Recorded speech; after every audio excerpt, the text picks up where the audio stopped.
Hi everyone, today is May 27th and I'm going to read the Bible, and for the Old Testament the reading is taken from 2 Samuel chapter 13. Chapter 13. In the course of time, Amnon, son of David, fell in love with Tamar, the beautiful sister of Absalom, son of David.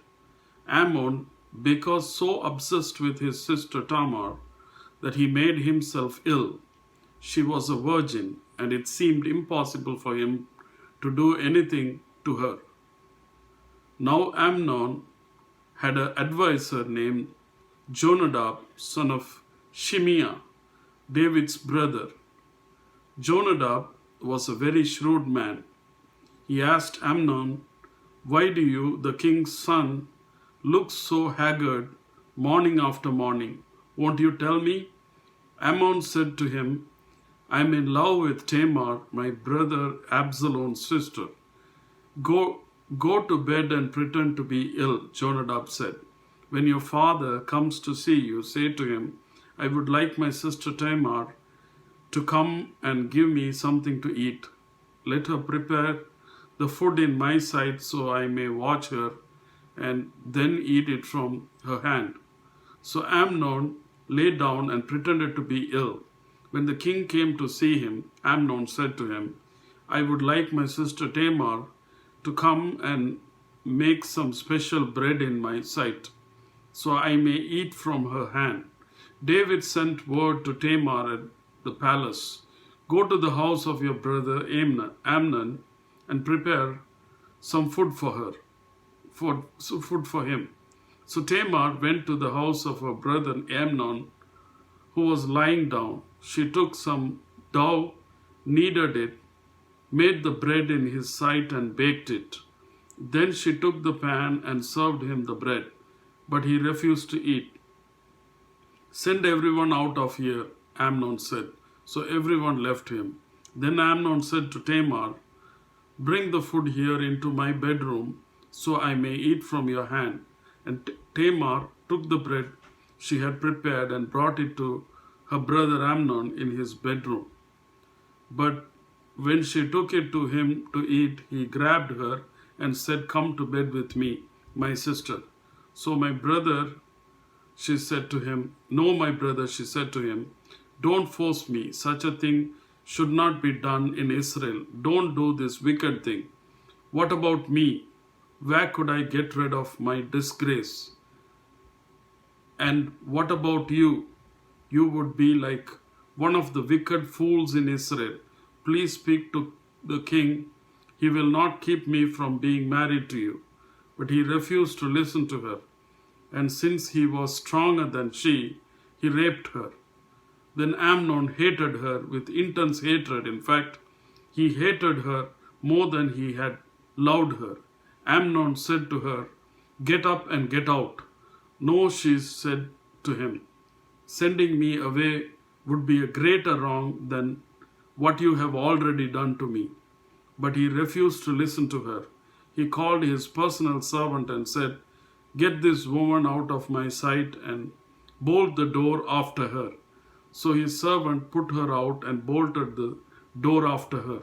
She was wearing an ornate robe, for this was the kind of garment the virgin daughters of the king wore. Tamar put ashes on her head and tore the ornate robe she was wearing. She put her hands on her head and went away, weeping aloud as she went. Her brother Absalom said to her, "Has the Amnon your brother been with you? Be quiet for now, my sister. He is your brother. Don't take this thing to heart." And Tamar lived in her brother Absalom's house, a desolate woman.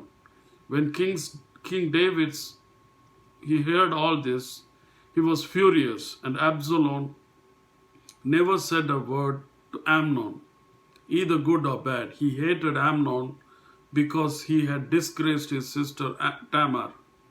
2 years later, when Absalom's sheep shearers were at Baal-hazor, near the border of Ephraim, he invited all the king's sons to come there. Absalom went to the king and said, "Your servant has had shearers come, Will the king and his attendants please join me? No, my son, the king replied. All of us should not go. We would only be burden to you.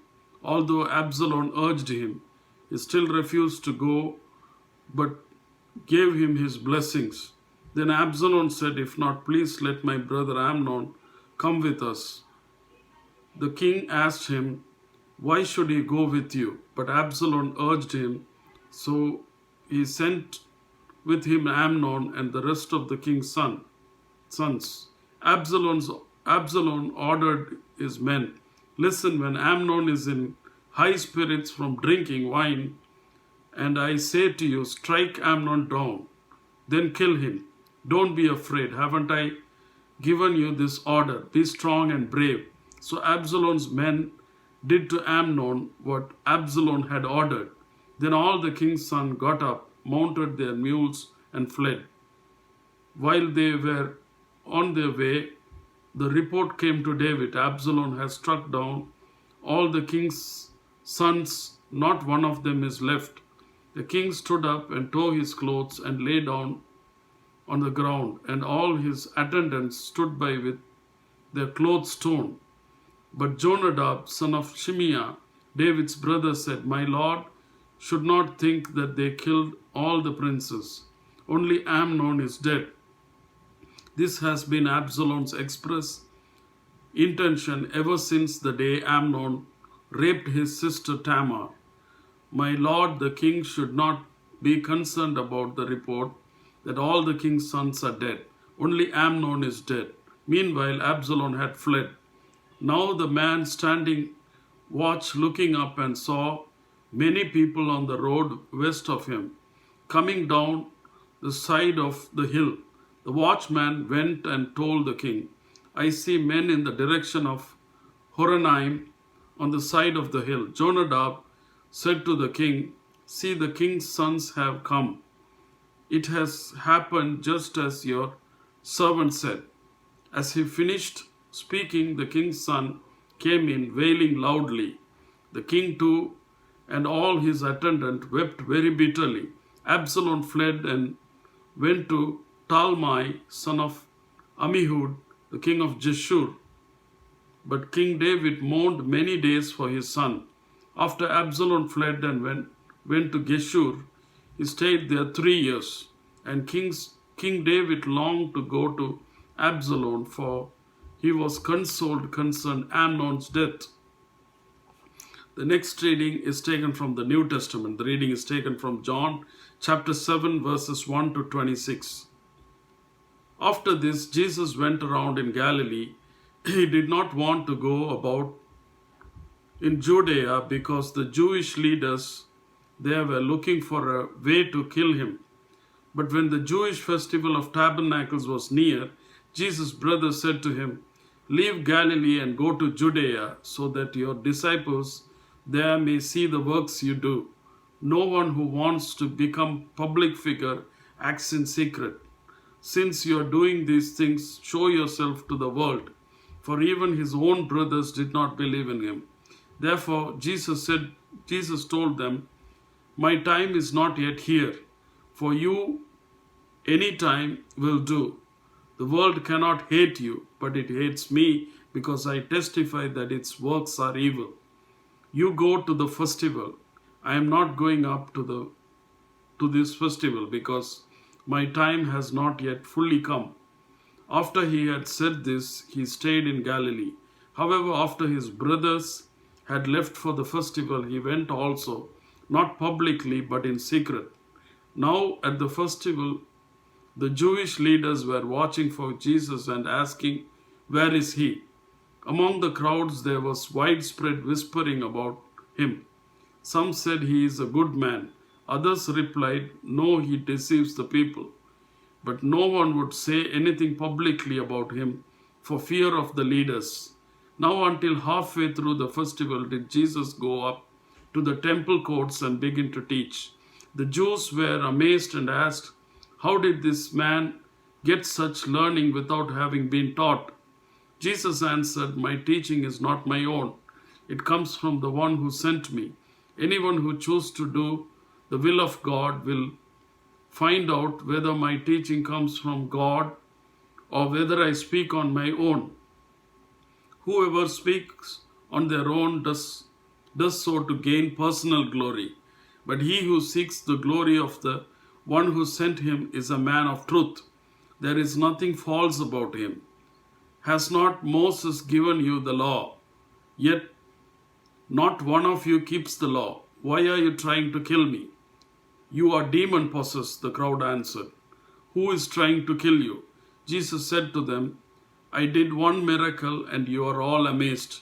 Yet because Moses gave you circumcision, though actually it did not come from Moses, but from the patriarchs, you circumcise a boy on the Sabbath.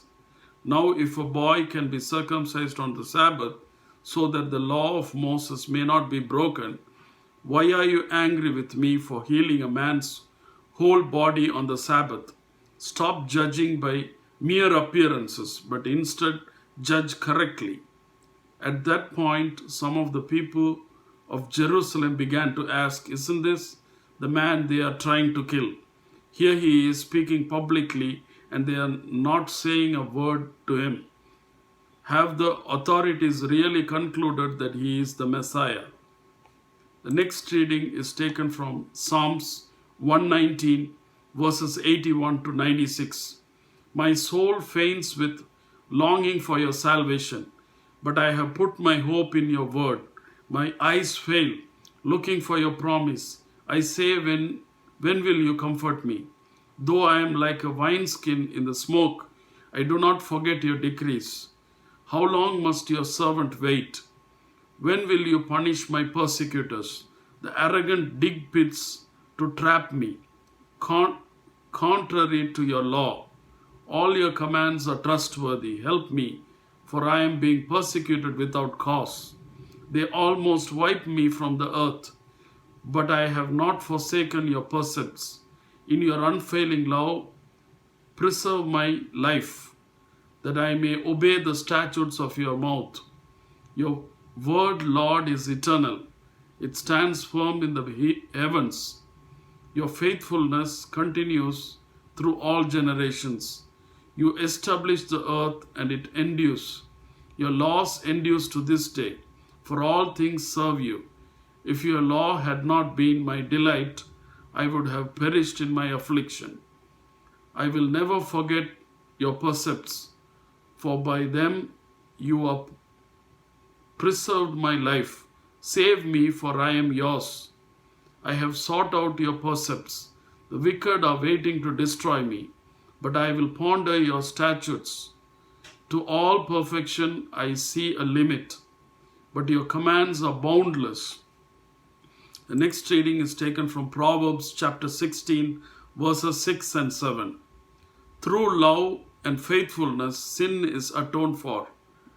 Through the fear of the Lord, evil is avoided.